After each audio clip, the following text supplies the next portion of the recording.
I told you they're going to pull another Oklahoma City, and I told you you're going to start seeing militia and patriot demonization and mixing it in with white supremacists that are run by the feds in every case I've ever seen.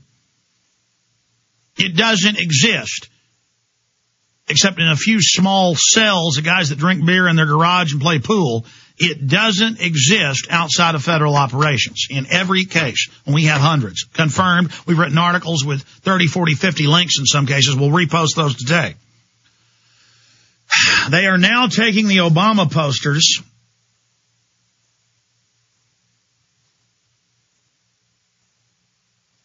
and putting death to Marxists and swastikas and things on it, with the same image that somebody put out saying socialist. We expanded it saying fascist. We've got to make it non-political or cover both left and right. Fascist does that. See, there I am trying to unify, not let them balkanize. And then now they're going to try to, and I'm getting the hate mail that I'm supposedly sending the swastikas out. Folks, this means we're hitting the enemy right in the heart. When you go in against the Death Star, they are going to fire at you with their big guns, okay? And that's what we're doing right now. We are taking the flank. And so the COINTELPRO is coming out of the woodwork. We're going to be attacked like never before. But that is the blessing. That means we're doing our job. And all these news clips are coming up in the next hour. Steve Quayle is also demonized.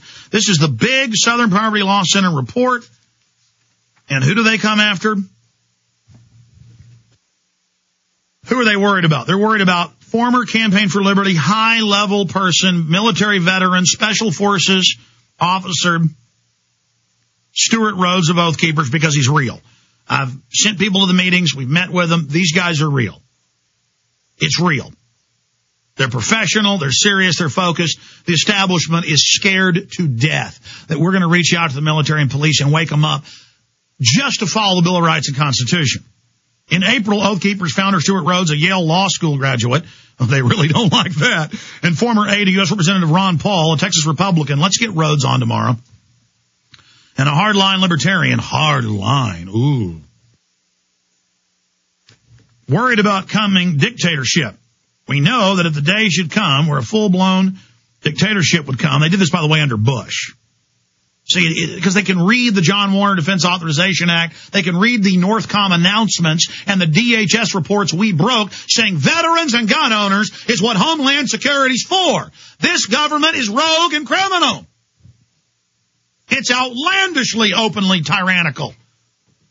And so who does this report go after? It goes after the real people. Ron Paul, Oath Keepers, myself, Steve Quayle. A Yale Law School graduate and former aide to U.S. Representative Ron Paul, a Texas Republican with hardline libertarian, worried about a coming dictatorship. Yeah, because he can read the Army's own announcements. I mean, governors say stop running illegal checkpoints, and the Army says shut up in Tennessee. I mean, this is real, ladies and gentlemen. We know that if the day should come where a full-blown dictatorship would come, or tyranny, it can only happen if those men, our brothers in arms, go along and comply with the unconstitutional, unlawful orders, Rhodes told conspiracy-minded radio host Alex Jones. See, I got these creepy people. I mean, these are creepy folks. These are hardcore people. Southern Poverty Law Center. I mean, they mean business. And federal officers should know they mean business.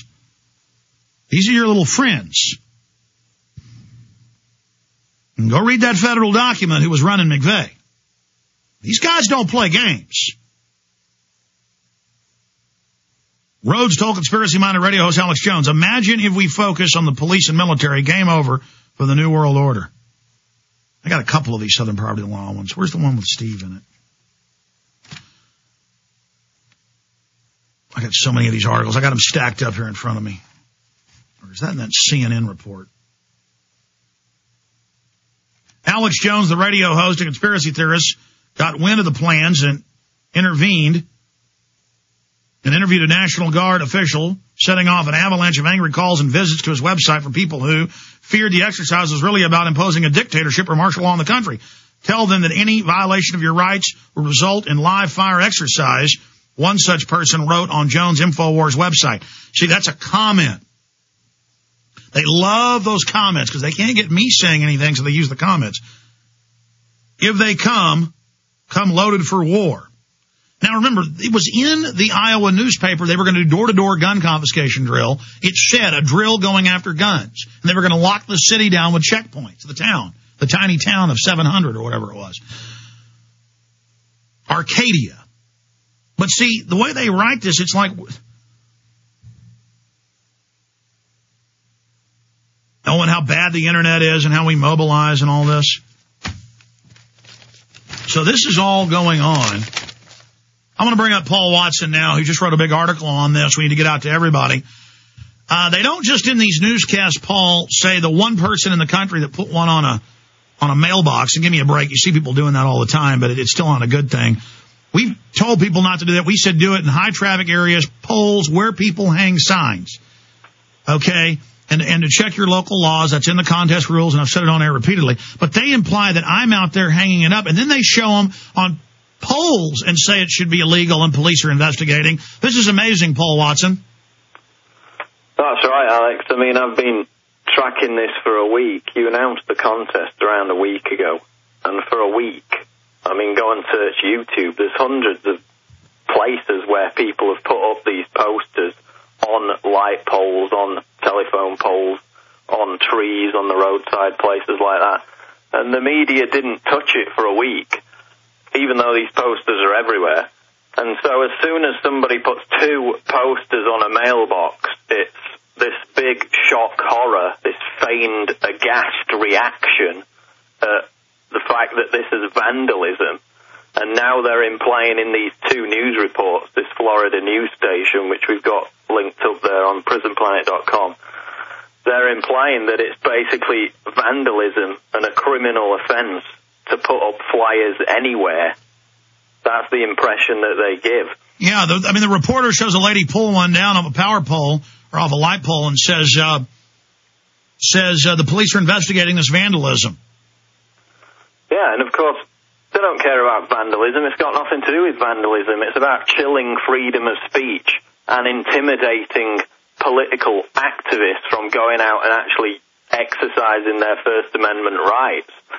Now, to them, what people are doing is putting up these flyers. I mean, the Pentagon have told us what it is, what they classify it as, low-level terrorism.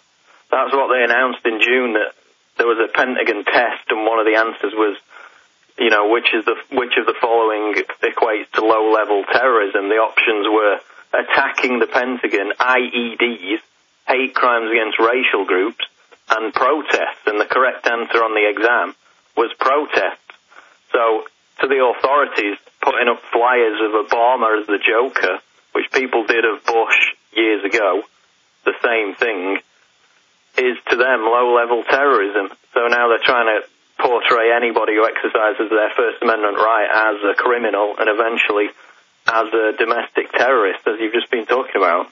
Well, the national media, scores of times a week and a half ago, took screenshots off the Drudge Report of the original Obama posters in Los Angeles. Now, he craftily last night and today, people can go look at it right now if they get a screenshot, Paul. I don't know if you've already done that. They posted our posters and called it vandalism over the swastika on the congressman's. And I think we should check the congressman's hands for paint. The poor victim. Or some idiot kid did this. The point is that they are clearly trying to imply that putting up the posters is Nazi. I mean, that's what the Drudge Report is doing. And I guarantee you, the national news is already reporting on this, but I guarantee you, if it hadn't already happened, they are going to show a screenshot off the news of our posters with that swastika under it from a separate news report. I mean, this is how they work. Because I'm getting emails pouring in saying, how dare you white supremacists do this? And so it's certainly working, isn't it, Paul? That's right. And I mean, the fact that, they picked it up as soon as it went on the mailbox proves that they were waiting just to exploit that one example and put out this calculated editorial spin that's aimed at demonizing people who question Obama's anointed saintly image.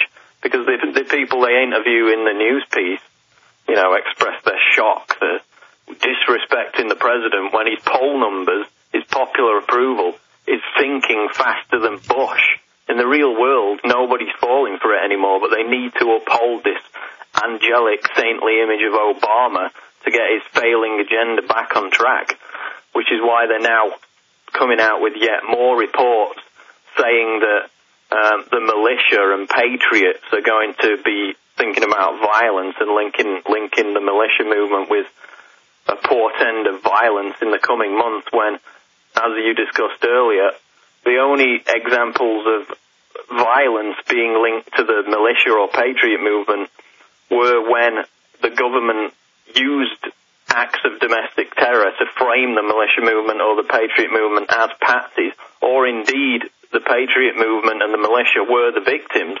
You know, it was the BATF that killed 76 people in 1993 when they burned down the Branch Davidian Ranch, killed 20 children and 2 pregnant women. It was the FBI snipers that killed Randy Weaver's wife as she was holding a 10-month baby.